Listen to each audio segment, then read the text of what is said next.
Lire les Écritures, je vous invite à la prière. Seigneur, nous voulons être entre tes mains comme l'argile dans les mains du potier. Donne-nous ton esprit, ouvre nos cœurs et que ta parole nous façonne à l'image de ton Fils Jésus-Christ, notre Seigneur. Amen. Nous lirons aujourd'hui le chapitre 7, 1 à 15 du livre de Jérémie.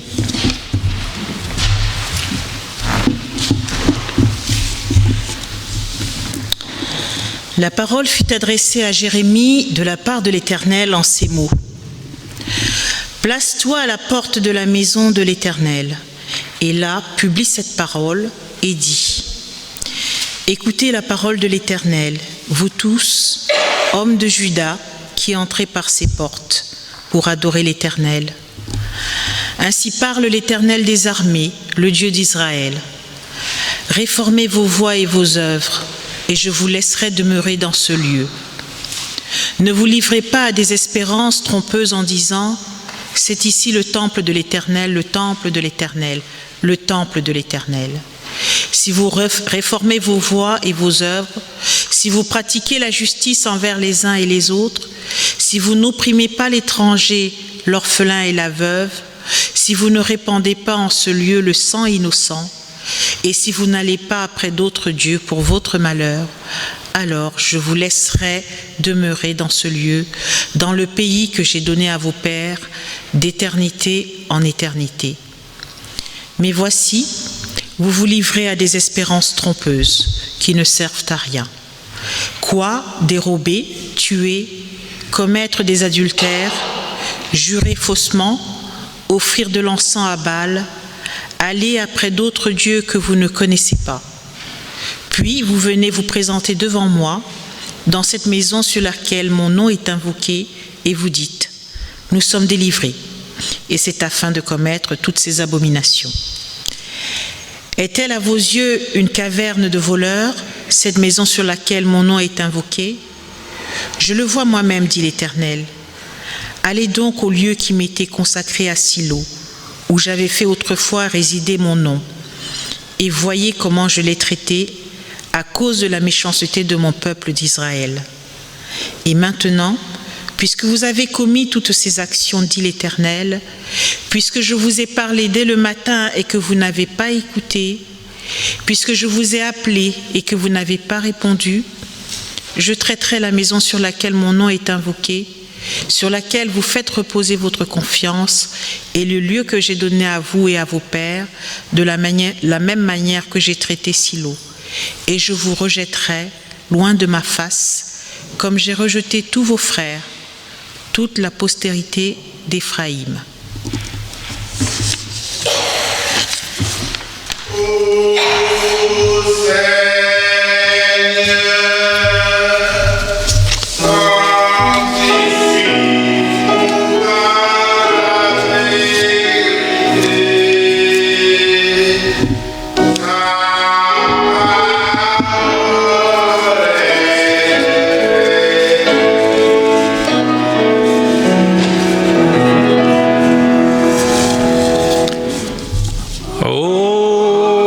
Seigneur, sanctifie-nous par ta vérité. Ta parole est vérité.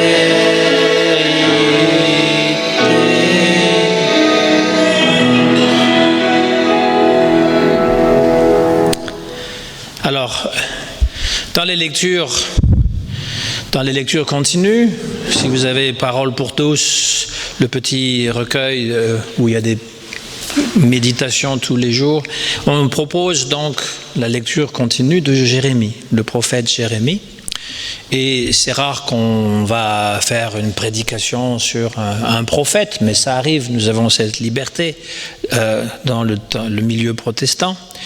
Et donc, Jérémie est ce qu'on appelle un des grands prophètes, non pas par sa grandeur, ni sa taille, ni son importance, mais parce que le livre de Jérémie est volumineux. Donc, on a les grands prophètes comme Ézéchiel, Jérémie, Isaïe. On les appelle grands parce que leurs livres sont volumineux. Et on a les 12 petits prophètes, pas parce qu'ils étaient petits de taille, ni petits en importance, mais parce que leurs livres sont courts. Par exemple, le livre de Jonas, dont on a parlé quand Jonas n'était pas là, qui est 4 chapitres. Voilà. Et donc, Jérémie est né en 645 avant Jésus-Christ. C'est quand même il y a longtemps. Et à 19 ans, il reçoit de Dieu sa vocation. Ça lui tombe dessus.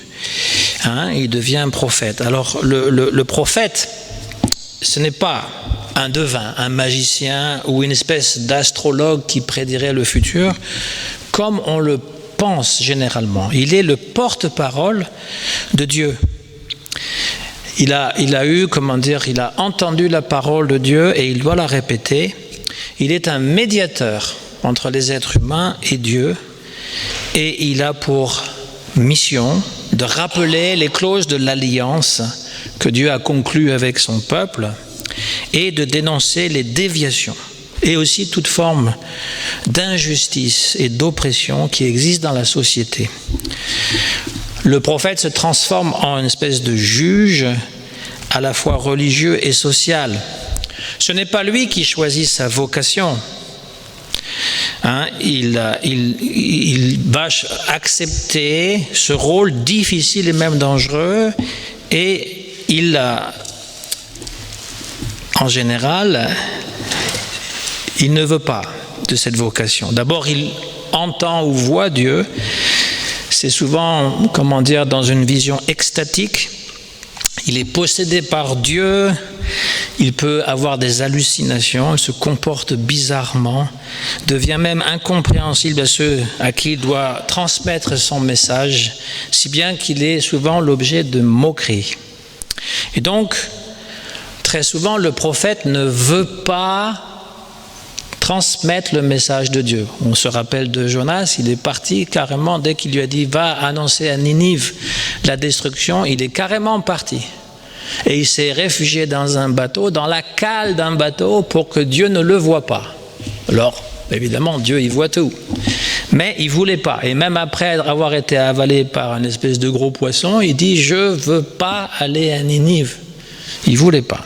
Moïse, de la même façon, enfin tous les prophètes, la plupart des prophètes, il n'y a qu'Abraham qui accepte sans broncher tout ce que Dieu lui demande, y compris de sacrifier son fils.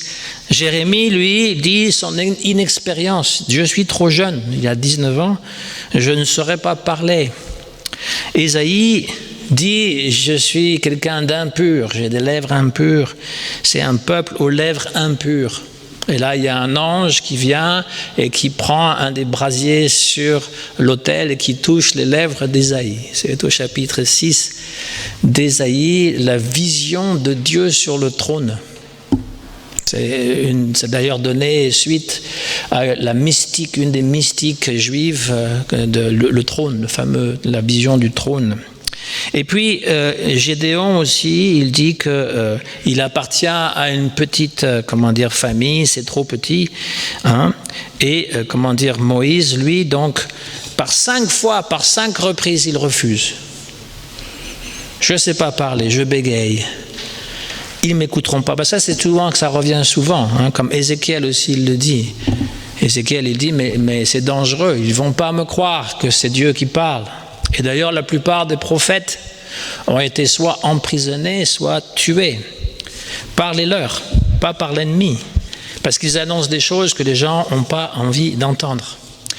Donc, il y a cette ambivalence de l'homme, Jérémie, en l'occurrence, qui est un écorché vif. Il va se plaindre très souvent de la mission que Dieu lui a donnée. Il va dire, pourquoi tu m'as donné un tel fardeau, les gens n'en veulent pas, tu me tortures, etc. Et donc, on connaît l'expression les jérémiades. Les jérémiades, ça vient de Jérémie, les lamentations de Jérémie, qui se lamente pour le sort de son peuple. Ce n'est pas rien parce qu'il a été témoin de la mise à sac de Jérusalem et du temple, c'est-à-dire l'armée de Nabuchodonosor qui est venue et qui a tout saccagé, qui a déporté tout le peuple à Babylone. Et il l'avait averti, le roi, avant. Il lui a dit, tu mènes une mauvaise politique. Le prophète souvent se mêle de politique. On dit que les hommes de Dieu ne doivent pas s'en mêler, mais certains qui ont eu du courage ou qui ont une mission particulière l'ont fait. À leur risque et péril, évidemment. Parce que le roi, évidemment, on ne l'écoute pas. Il avait d'autres prophètes qui lui jouaient du violon, symboliquement, mais qui disaient « tu fais tout très bien », etc. Ça existe aussi, des faux prophètes. Mais lui, il disait « ta politique nous conduit dans le mur. Tu devrais t'associer avec les Assyriens. Ils sont trop puissants et ils vont te détruire. » Mais il n'a pas voulu écouter. Donc, souvent, les rois ont été doublés de prophètes. Les prophètes étaient comme la mauvaise conscience du roi. Il lui disait qu'est-ce qu'il faisait mal. Le premier roi, c'est Saül. Et on sait qu'il a eu beaucoup de digressions et Samuel lui a fait souvent des reproches au nom de Dieu. David, qui est considéré comme le meilleur roi en Israël, eh bien, on connaît son péché. Quand il a séduit la femme d'un autre, Bethsabée, pour coucher avec elle et qui s'est arrangé pour faire tuer le mari dans une guerre. Et Nathan, le prophète Nathan, à travers une parabole, lui reproche ce qu'il a fait. Et il va se repentir, parce que justement, c'est considéré comme un bon roi, et le fameux psaume 51 est le repentir de David. Et puis, nous avons tous les autres rois, alors une alternance de bons ou de mauvais rois qui sont mis à partie par les prophètes. Souvent, c'est la classe dirigeante qui est la cible préférée des prophètes, les rois, les ministres, les juges, les financiers, les prêtres, parce que les prêtres jouissent aussi dans ce temple d'une grande fortune, d'une grande aisance. Et il va dénoncer la corruption sociale et religieuse. Donc, Jérémie, par exemple, il dit « Malheureux celui qui construit son palais au mépris de la justice et ses étages au mépris du droit, qui fait travailler les autres pour rien, sans leur donner de salaire, qui dit « Je me construis une vaste maison avec de spacieux étages. » Malheureux. Il condamne les dirigeants qui exploitent le peuple et vivent dans le luxe. Les ministres, les hommes de la cour participent à cette curée en abusant de leurs prérogatives. Écoutez donc, magistrats de la maison d'Israël, n'est-ce pas à vous de connaître le droit, vous qui haïssez le bien et aimez le mal, qui arrachez la peau de dessus les gens et la chair de dessus leurs os. Ça, c'est le prophète Michée. Et Amos, un autre prophète, allongés sur des lits d'ivoire, vautrés sur leurs divans. Ils se régalent de viande grasse alors que le peuple meurt de faim. Ils ont vendu la justice pour de l'argent et le pauvre pour une paire de sandales. Ils détournent les ressources des humbles, après quoi le fils et le père vont vers la même fille, profanant ainsi mon saint nom, parce que c'est Dieu qui parle. Alors aujourd'hui, on voit que les choses n'ont pas beaucoup évolué, que très souvent, beaucoup de politiciens, et je nomme pas, c'est indépendamment des présidents, moi je pense que depuis les 40 dernières années, on a une succession de gens qui prouvent leur déchéance morale et religieuse. Combien de politiciens ont été accusés, pris dans des scandales sexuels ou financiers, qui sont soit été jugés, mais qui agissent toujours. Ils sont jugés, condamnés à de la prison, ne font pas la prison et continuent à agir en tant que ministre ou je ne sais quoi. Et combien d'autres sont en attente d'être passés devant les tribunaux. Et tout aussi grave, en tout cas pour le prophète, c'est leur manque de foi. La plupart de nos politiciens modernes sont des mécréants. Ils ne croient pas à Dieu, ils ne croient à rien. Ils font simplement semblant. Et donc, pour les prophètes, c'est là le plus grave. C'est le problème numéro 1, l'abandon de Dieu. Et il leur reproche aussi d'adorer des faux dieux, les Baals, etc. À notre époque, ce n'est pas nécessairement les faux dieux, ou plutôt des dieux qui n'en sont pas.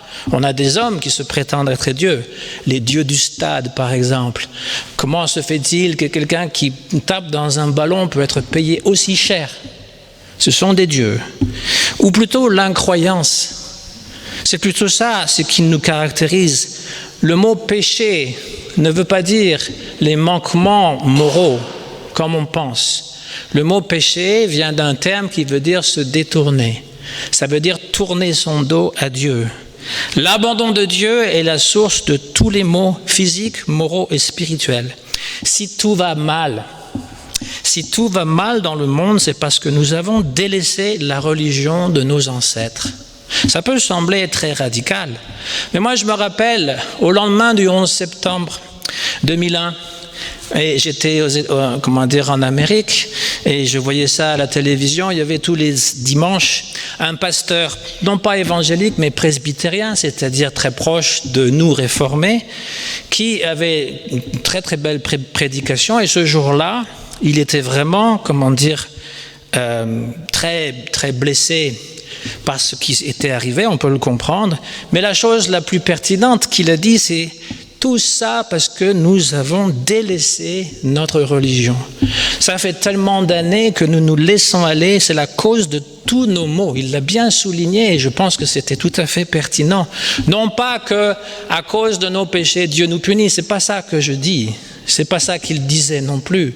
Mais qu'à force d'avoir finalement de l'hypocrisie, des mensonges à répétition et cette espèce d'athéisme ou de croyance mais hypocrite, eh bien fait qu'il y a toutes sortes de désordres qui s'installent dans notre monde. Et donc, ça c'est la prophétie. Aujourd'hui, malheureusement, l'Église n'a plus, une parole prophétique à annoncer. Très souvent dans les prédications ou très souvent lorsque le représentant de l'Église protestante unie prend la parole devant les médias, c'est pour dire des choses qui sont tout à fait insipides, qui finalement ne vont blesser personne, qui vont ne choquer personne, qui sont bisounours et donc tout le monde est content, tout le monde s'embrasse, oui on est des frères, etc. Et on ne milite surtout pas pour ce que le texte nous dit. La veuve, l'étranger, la veuve et l'orphelin. Et il y a cette espérance que nous sommes protégés. À l'époque, c'était le temple de Dieu. Donc ici, ça commence parce qu'il faut pouvoir comprendre le texte, la traduction en tout cas. Dieu envoie Jérémie à la porte de la maison de l'Éternel, c'est-à-dire au temple. Le temple construit par Salomon, le premier temple. Et il lui dit, va transmettre ce message. C'est ici le temple de l'Éternel, le temple de l'Éternel, le temple de l'Éternel. Vous pensez qu'il suffit de dire ça pour être protégé? Mais si vous opprimez l'étranger, l'orphelin, la veuve, si vous répandez du sang innocent ou si vous êtes complice, si vous vous livrez à des espérances trompeuses, eh bien, je traiterai ce temple de la même manière que j'ai traité le lieu saint de Silo. Parce qu'il y a quelques 50 années plus tôt, eh bien, le royaume du Nord était tombé. Et il dit, la même chose se passera avec vous. Le temple sera détruit. Et là, on voit d'où vient cette allusion que fait Jésus lorsqu'il dit « détruisez ce temple et je le reconstruirai en 3 jours » et qu'on l'a accusé justement d'anathème, de dire que tu blasphèmes contre le temple. Alors Jean met une parenthèse, il parlait de son corps, mais en fait il avait, cette parole un peu cinglante, il provoquait, il savait très bien qu'il provoquait, donc il parlait aussi du temple de Jérusalem, détruisez-le. Et il dit même à la Samaritaine, ce n'est même pas au temple de Jérusalem ou dans votre colline qu'on va adorer Dieu, mais en esprit et en vérité. Et il a cette parole aussi, est-ce à vos yeux une caverne de voleurs? Jésus dit la même chose. C'est une maison de prière, vous l'avez transformée en une caverne de voleurs. Très souvent, il cite les prophètes et les psaumes, mais on ne connaît pas les psaumes, on ne connaît pas les prophètes, donc on ne sait pas toujours de quoi il parle. Pourtant, il dit, Jérusalem, Jérusalem, toi qui tues les prophètes, Il sait très bien ce qu'il risque en disant les choses qu'il dit. Qu'est-ce que ça veut dire que de mettre en cause le temple? Est-ce que c'est juste de la provoque pour faire du marketing, pour pouvoir, avoir plus d'attention? À l'époque, de toute manière, ça ne faisait pas la une des journaux. Le temps d'écrire un journal avec un pic sur une pierre, vous imaginez, toute la journée était passée. Donc, c'est pas ça. Qu'est-ce que ça veut dire? Vous pensez être protégé parce que vous avez un temple au-dessus de votre tête et que Dieu réside là. Jérémie a choqué en disant « Dieu a quitté le temple. Il n'est plus là. Il a quitté le temple. Et le temple sera détruit. On l'a arrêté, on l'a mis en prison. Et puis, éventuellement, on l'a exécuté pour avoir osé dire ça. Jésus de même. Jésus est exécuté parce qu'il dit « Détruisez ce temple ». C'est une des choses qui lui est reprochée à son procès, un semblant de procès d'ailleurs, parce qu'il n'y a personne qui le défend. Il y a des témoins qui se contredisent les uns les autres. Il n'y a absolument aucune justice. C'était quelque chose de très expéditif, mais la chose la plus pertinente qu'ils ont retenue, ils voulaient détruire le temple. La chose la plus sacrée, ces briques que nous avons mises les unes sur les autres, et Dieu est donc automatiquement présent dans le temple. Eh bien, non. Le temple, en fait, peut être vide d'espérance, vide de la présence de Dieu si nous ne suivons pas les enseignements que Dieu a voulu. C'est ça que ça veut dire. Les gens sont toujours surpris. Ceux qui viennent du catholicisme, une fois il y avait un enterrement, il y avait une bonne sœur qui était là, que je m'étais permis de dire que le temple n'est pas sacré. On peut jouer de la musique profane. Le temple protestant n'est pas sacré. On peut jouer de la musique profane. Je n'ai pas dit qu'on allait faire des danses avec les femmes toutes nues. Je n'ai pas dit ça. J'ai pas dit ça. J'ai dit simplement qu'on peut jouer de la musique profane et elle a été surprise.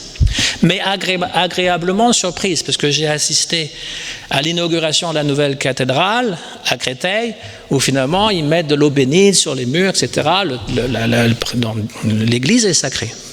On enlève son chapeau, à chaque fois que les gens viennent ici, quand il y a des ouvriers, ils disent mais il faut que tu enlèves ton chapeau, tu sais, c'est même les Arabes, ils disent mais il faut que tu enlèves ton chapeau, et puis que tu ne peux pas parler de dire n'importe quoi, c'est la maison de Dieu. Non, c'est une maison où Dieu peut être là, mais il est tout aussi présent chez vous, il est aussi présent dans la rue, il est partout présent. Il est là quand on l'invoque, quand on le prie, c'est ça l'idée.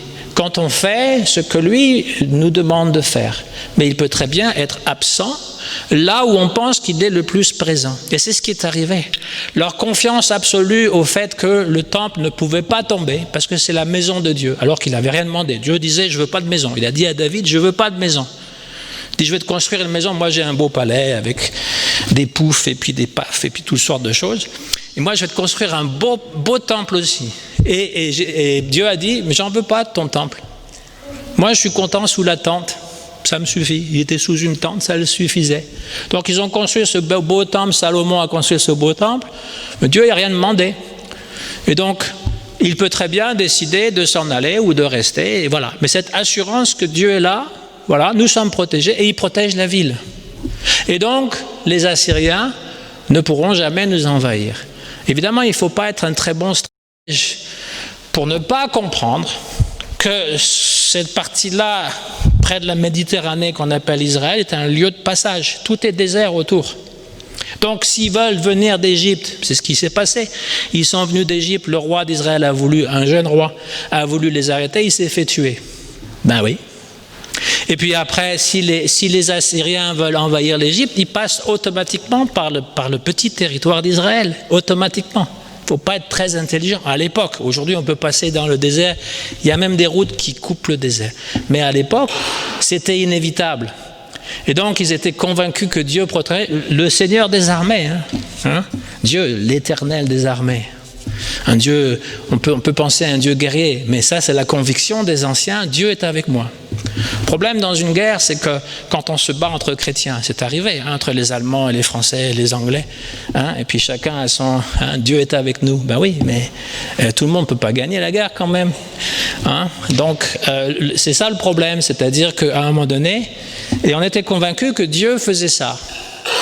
C'est Dieu qui vous punissait, c'est Dieu qui menait la guerre pour vous, Alors après, la théologie a changé, évidemment. Mais à l'époque, c'était comme ça. Je traiterai la maison sur laquelle mon nom est invoqué, le temple, sur laquelle vous faites reposer votre confiance, de la même manière que j'ai traité Silo, au nord. Tout sera détruit. Et c'est ce qui est arrivé. Le dernier roi, qui voulait tenir tête aux Assyriens, a été arrêté. On a égorgé ses enfants devant lui, on lui a crevé les yeux après, on l'a emporté en captivité à Babylone, pour montrer la cruauté des gens de l'époque, mais aussi la bêtise de ce roi qui n'a jamais rien voulu entendre et qui finalement finit avec tous les intellectuels du pays et les prêtres en captivité. Voilà pour Jérémie. Après, nous verrons dans une autre fois qu'il donne cette nouvelle loi dont parle Jésus, la loi qui est écrite dans le cœur. Et Jérémie n'est pas le moindre des prophètes, même s'il fait beaucoup de jérémiades, parce qu'il a prophétisé pendant 40 ans, vous imaginez-vous. C'était pas juste pendant 4 ans, pendant 40 ans, il a prophétisé, et tout le monde pensait que c'était le débile de la ville, qui n'avait rien compris, parce qu'il agissait de manière un peu bizarre, il disait des choses trop choquantes, et puis donc on avait tendance à ne pas le croire. Les livres des prophètes ont été rajoutés dans la Bible après coup. Après, on s'est dit, mais il l'avait déjà dit, ça. Mais sur le coup, la plupart des gens disent, non, c'est un fou furieux. Puisse l'Esprit nous inspirer des paroles de sagesse qui pourront nous faire vivre dans la sérénité et dans l'acceptation de nous-mêmes et des autres. Amen.